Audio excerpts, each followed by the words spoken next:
ndozoitwa izvi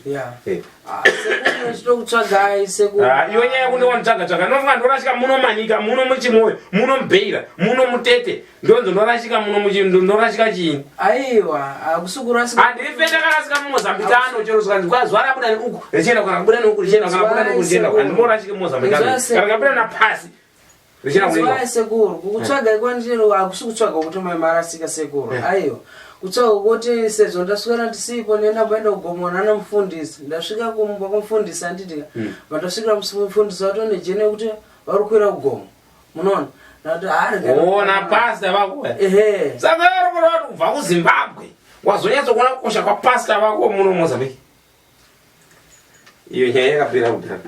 inyaya yakapera kare igesadza igeza maoko igesadza ndakuudza chinhu chimwe unoona munhu anzi Mwari ini ndakanyatsomuona Mwari achitisika anenge atozwa nezvedu unenge wakaziva kuti ndichasika chimunhu chonzi kachongwe usati wasika uri munhu mumamai Mwari unenge uchitozwa nezita rauchapuwa handiti manje kune vamwe vanhu vasitorera makumbo kune vamwe vanhu vasina maboko kune vamwe vanhu vasina maziso akuona handiti imuna makumbo nemaziso mune muchito kushainira chikafu ndakatsanya yamuchikasika ndakatsanya munomwa kutsanya pane vari kutochishayiwa chikafu checho ritonamata naye Mwari damate pachikafu inini Mwari ndomunamata sababa vangu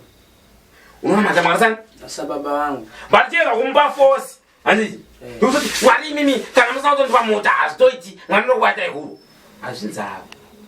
amona Mwari ndokutaura naye sababa wako uchimunyengerera norudo yozoti asamaenda kugomo handika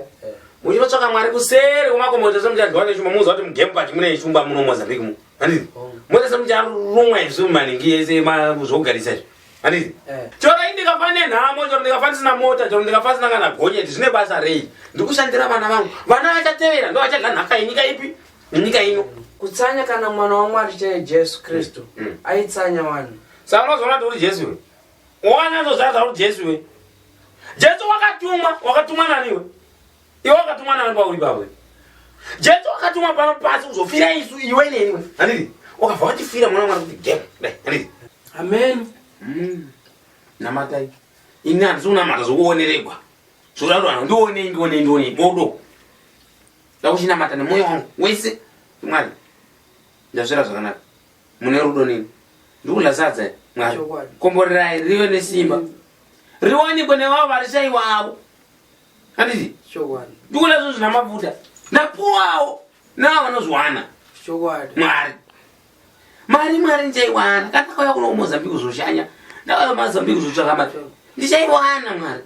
ndisati zochitsimba nemi munamato wenyu sekuru kudaita ngumo dzedu cheche aiwa handini ndikuunganidza vanhu ndopatanga kubhadharisa paya